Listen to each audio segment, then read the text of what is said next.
Hi everyone, welcome to my another video. এই দিনটা হচ্ছে রবিবার দিন সকাল থেকেই আগের দিন রাত থেকেই বৃষ্টি হয়েছে। যার জন্য সকালবেলা উঠে দেখি সমস্ত রাস্তা রাস্তা ভিজে রয়েছে। তার মধ্যে বারান্দায় জল পড়েছে, বৃষ্টির জল সমস্ত কিছু, এত ঠান্ডা হাওয়া। বেশ পরপর বৃষ্টি হলো আগের সপ্তাহ উইকেন্ডে। তো যাই হোক, একটু বেরিয়েছিলাম, বারান্দার দিকে এসেছিলাম। তো কীরকম কী অবস্থা, তো সেটা দেখার জন্য। আর প্রচণ্ড হাওয়া দিচ্ছে, শীতকেও হার মানাবে এরকম একটা হাওয়া। হাওয়াটা না প্রচণ্ড গায়ে লাগার মতো। আর যদি একটা শাল বা চাদর কিছু না গায়ে দেওয়া হয় তাহলেই ঠান্ডা লেগে যাবে। আর এই হাওয়াটা যেরকম ভালো লাগে সেরকম আবার খুবই ক্ষতিকারক আর কি, যাকে বলে। আমার এর মধ্যে জ্বরও এসে গেছে, কোনো অসুবিধা নেই তাতে। তো প্রথম দেখা দিয়ে দিয়েছে এবছরের মতো জ্বর। তো এই দেখো, পাশের পাশের প্লটে কাজ হচ্ছে। তো মাঝে মধ্যেই এখানে ওরা কাজ করে, তো খুব অসুবিধা হয়। তো আজকে দেখলাম, মনে হলো সেরকম কোনো মেশিন টেশিন নেই, তো সেরকম কোনো কাজ হবে না বলেই মনে হচ্ছিল। তো সকালে একটু চা খাবো, চাফি করেছি আর কি, চা দিয়ে কফি দিয়ে। তো সেই মাসে একটা দিন চিনি দিয়ে খেতে ইচ্ছা করে, তো সেই দিনটা হচ্ছে রবিবার দিনটা। আর তবে খুব একটা চিনি এখন খাচ্ছে না সুদীপও, আমিও তো কম খাই, তো সুদীপও দেখলাম কমই খাচ্ছে। আর যেই চিনিটা রিসেন্ট নেওয়া হচ্ছে সেটাতে মিষ্টিটাও কম হয়। তো চিনি এক একটা কোম্পানিতে এক এক রকম। ফরচুনে যেরকম চিনির দানাগুলো একদম কাটিং মিষ্টি যেরকম শেপের হয় না, পুরো সেই শেপ, হয়তো দু তিন শেপ কম আর কি, ছোট, কিন্তু একদম প্রপার কাটিং মিষ্টি শেপে হয়। তো ফরচুনের চিনিটাতে খুব মিষ্টি। আবার গ্রসারি বলো, তারপরে মাদার্স চয়েস আছে, ওগুলোতে খুব আবার কম মিষ্টি, একদম ফাইন চিনিটা হয়। তো রান্নাঘর থেকে হাঁক পেরে জিজ্ঞাসা করে নিয়েছি যে বিস্কিট কি খাবে, মেরি বিস্কিট খাবে না রাস্ক খাবে। তো নাহলে আবার মেরি নিয়ে গেলে বলবে রাস্ক খাবো, আবার রাস্ক নিয়ে গেলে বলবে মেরি খাবো, এরকম একটা কিছু হতে থাকে। তার জন্য আমি আগে থেকেই জিজ্ঞাসা করে নিলাম যাতে আমাকে আবার ফেরত না আসতে হয় রান্নাঘরে। তো বললো রাস্ক খাবে। প্রথমে বলেছিল যে হ্যাঁ যে কোনো একটা হলেই হলো, যে কোনো একটা নিতে গিয়ে আমি এইটাই নিচ্ছিলাম, তারপরে বলে কি না না ঠিক আছে রাস্কি দাও। এই কনফিউশনের জন্যই আমি আগে থেকে বিস্কিটের কথা জিজ্ঞাসা করে নিই। তো যাই হোক, সকালবেলা মোটামুটি 8টার মধ্যেই উঠে গেছি, কেন জানি না রোববারে ঘুমটা তাড়াতাড়ি ভেঙেই গেছিলো। একদিকে ভেঙে গেছে, ভালো হয়েছে, কারণ প্রচুর কাজ আছে। কাজের চিন্তা মাথায় থাকলে না ঠিকঠাক করে ঘুমও আসে না। তো রান্নাঘরটা প্রথম প্রায়োরিটি হচ্ছে রান্নাঘরটা ক্লিন করা। আর তোমাদের সাথে আজকে একটা নিউজ শেয়ার করব। রিসেন্টলি এটা আমাদের সুদীপ আর আমার জয়েন্ট ভেঞ্চার স্টার্ট করেছি, তো পরে শেয়ার করছি, দাঁড়াও। আর এই যে বসে আছে, খুব একটা ভিডিওতে আসতে পছন্দ করে না, চায় না খুব একটা, কিন্তু দেখেছে যেই আমি ভিডিওটা অন করাই রয়েছে, বলছে তুমি আমাকে আবার সেই ভিডিওতে নিচ্ছ। এর একটুখানি লজ্জা লজ্জা পায় আর কি, এরকম একটা ব্যাপার আছে ওর মধ্যে।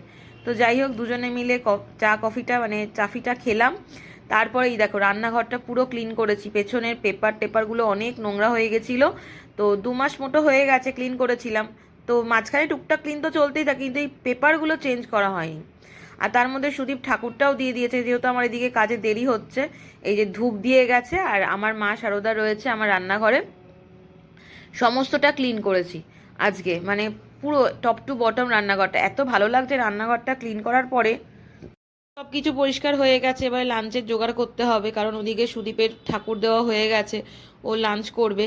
তো আমি তার মধ্যে বেগুনটা কেটে নিয়েছি, বেগুন ভাজবো আর ডিমের ঝোল বানাবো। দুবেলারই বানিয়ে নেবো একেবারে, নাহলে না রাতে খুব প্রবলেম হয় যে কি খাবো এরকম ভাবতে বসতে হয়। থাকে তো সব কিছুই মোটামুটি করে নিলেই হয়, কিন্তু একবারে যখন ডিমের ঝোল বানাচ্ছি তো রাতেরটাও বানিয়ে নেবো। তো যাই হোক, তোমাদের সাথে যেটা শেয়ার করছিলাম যে আমাদের নতুন জয়েন্ট ভেঞ্চার স্টার্ট করেছি। অ্যাকচুয়ালি ঘরে থেকেই স্টার্ট করলাম, কারণ এখন আউটসাইডে স্টার্ট করার কোনো ইচ্ছে সেইভাবে নেই, কারণ ঘরের থেকে করাটাই আমার পক্ষে ইজি হবে আর সুদীপের জন্যও ইজি হবে। তো মোটামুটি দিল্লিতে আসার পর থেকে এই টুকটাক ভিডিও বানানো আর সংসারে কাজকর্ম ছাড়া তো সেইভাবে কোনো রকম কাজকর্ম থাকে না আমার। তো ভাবলাম যে অল্প ইনভেস্টমেন্টে কীরকম কী কাজ করা যায়, তো ভাবলাম যে একটা ক্লাউড কিচেন খুললে কেমন হয়। তো মোটামুটি আমার এই ক্লাউড কিচেনের বয়স 1 মাসের বেশিই হয়ে গেছে। বেক স্টোরি নিয়ে নাম নিয়ে একটা ভাবছিলাম যে বেক স্টোরি দিয়েই স্টার্ট করবো কিনা, একটা কনফিউশন ছিল। তারপরে ভাবলাম না, বেক স্টোরিটা তো পুরোটাই আমার নিজের ছিল। তো বেক স্টোরিতে আগে শুধুমাত্র কেক পাওয়া যেত, তো কেকটা আমি রাখিনি আপাতত। কেকটা নিয়ে পরে ভাবা যাবে। আপাতত আমি ঘরের খাবার দাবার, যারা আর কি এখানে আশেপাশে অনেক কলেজ আছে, যারা হস্টেলে থাকে বা যাদের টিফিন সার্ভিস দরকার বা লাঞ্চ ডিনার এইসবের দরকার, বা আমরা জোম্যাটো সুইগিতেও লাইভ আছি। জোম্যাটো সুইগিতে যখন অর্ডার আসে তখন বাড়ি থেকেই আর কি নিচে গিয়ে যারা ডেলিভারি পার্টনার আছে তারা এসে নিয়ে যায়, ডেলিভারি বয়দের কাছে হ্যান্ড ওভার করে দিই। তো বেশ ভালো এনজয় করছি, টাইমটা আমার অনেকখানি কেটে যাচ্ছে, সব থেকে বড় কথা। আর টুকটাক বলতে ইনভেস্টমেন্ট, দেখো ঘরে মশলাপাতি, তেল, চাল, নুন সবই থাকে। তো মোটামুটি আমার সাধ্যের মধ্যে যেগুলো মেনুতে অ্যাড করা যায় সেগুলোই আমি অ্যাড করেছি। আর আমার এরিয়ায় মানে মোটামুটি আমি মনে হচ্ছে 1-2 নম্বরের মধ্যে রয়েছি, মানে বেশ ভালো রেটিংও দিচ্ছে সবাই। মানে ঘরের যেরকম অথেন্টিক একদম খাবার হয় না, ঘরের একটা রান্নার একটা আলাদা স্বাদ হয়, তেল ঝাল মশলা কম দিয়ে কিন্তু টেস্টিও হয় তার সাথে। আর মোটামুটি জোম্যাটো সুইগিতে তো ভালো 5 রেটিংয়ের কাছাকাছি, একটাতে কখনো আপ ডাউন হয়, কখনো কেউ 4 দেয়, কখনো কেউ 4.5 দেয়, কখনো কেউ 5 দেয়, ওভারঅল 4.8 এর দিকে আছি। তো মানে থ্যাংক গড যে এরকম একটা সুযোগ আমাকে সুদীপ করে দিয়েছে, কারণ সুদীপের আইডিয়াই পুরোটা বলতে পারো, সুদীপ ছাড়া আমার এটা পসিবল হতো না করা। তো সুদীপও এইটার মধ্যে অনেকখানি ইনভলভমেন্ট রয়েছে ওর। ও রাতে এসে মোটামুটি খোঁজ নেয়, বা অফিসেও মোটামুটি জিজ্ঞাসা করে অফিস থেকে কি গো কোনো অর্ডার এসেছে বা কিছু, তখন ওকেও আপডেট দিতে থাকি। তো বেশ ভালো কাটাচ্ছি জার্নিটাকে। আর এই নিয়ে ফার্দার প্রোগ্রেস কি হবে না হবে সেটা নিয়ে পরে চিন্তা ভাবনা করা যাবে। আপাতত তো বাড়ি থেকে স্টার্ট করেছি। তো মা মাঝে মধ্যেই আমাকে বলে যে তোদের যদি এই ক্লাউড কিচেনটা কলকাতায় থাকতো তাহলে হয়তো আমি মাঝে মধ্যেই অর্ডার দিয়ে খেতে পারতাম। মাঝে মধ্যেই মায়েরও রান্না বান্না করতে ইচ্ছা করে না, আর বলছে যে তুইও তো ভালো রান্না করিস, তা তোর থেকেই খাওয়া যেত। আর আমার বাবা না খুব আলুর পরোটা খেতে পছন্দ করে, তো আমার মেনুতে আলুর পরোটা এগুলো সব রয়েছে, আলুর পরোটা, তারপরে তোমার পেঁয়াজ পরোটা, এগুলো সব রয়েছে, মিক্সড ভেজ পরোটা। এখানকার লোকেরা না খুব পরোটা খেতে ভালোবাসে, আর উইকেন্ডে এখানে খুবই পরোটা খায় লোকেরা, যাকে বলে এক কথায়। তো রিজনেবল প্রাইসে যেটুকু রাখা সম্ভব সেটুকু রেখেছি, যাতে সবাই মোটামুটি খেতে পারে আমার থেকে নিয়ে। তো বেশ ভালো মানে লাগছে আর কি, নতুন একটা এক্সপিরিয়েন্স, সব কিছু লাইফে এক্সপিরিয়েন্স করা ভালো। তো দেখো তোমাদের সাথে কথা বলতে বলতে আমার ঝোলটা হয়ে গেছে, দেখেছো থালাটা ঢাকতে গিয়ে থালাটা কেরকম পড়ে গেল, এই কাজ বারে কীরকম। তো মাঝে মধ্যেই তো কারেন্টটা আসছে আছে, ফাইনালি ছিল, তারপরে অনেকক্ষণই মানে এসে যাওয়ার পর আর যায়নি। তো ঝোলও রান্না হয়ে গেছে, আমার বেগুন ভাজা তো আগেই হয়ে গেছে। তো এই হলো আমাদের জয়েন্ট ভেঞ্চার। লাঞ্চ করার পরে তো ঘুমিয়ে পড়েছিলাম, একটু টায়ার্ড লাগছিল, কারণ সকাল থেকে অনেক কাপড় জামা ধোয়া, ঘর টর গোছানো, তারপরে রান্নাঘর গোছানো, লাঞ্চ বানানো, তারপরে একটু ভাবলাম না রেস্ট নিয়ে নিই, আর জেগে বসে থেকে লাভ নেই। তারপরে 1-1.5 ঘন্টার মতো ঘুমিয়ে নিয়েছিলাম। তারপরে বিকেল হতে না হতেই দেখি এতটা ঘন কালো হয়ে গেছে চারিদিকটা, আর এত প্রচণ্ড হাওয়া দিচ্ছে। এই ঠান্ডা হাওয়াটাই না আমার ঠান্ডা লেগে গেছিলো, খুব জ্বর এসে গেছিলো। তারপরে মাঝরাতে, তখনও জানতাম না বিকেলবেলায় যে মাঝরাত থেকে এরকম একটা জ্বর চলে আসবে।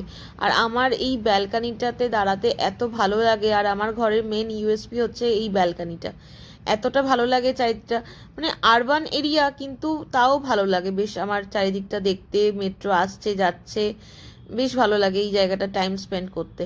তো যাই হোক, সুদীপ তো পেছন থেকে চিৎকার করছে তোমার ঠান্ডা লেগে গেলে আমি কিছু করতে পারবো না। সেই ওর কথা মতনই ঠান্ডা লেগে গেছিলো গো।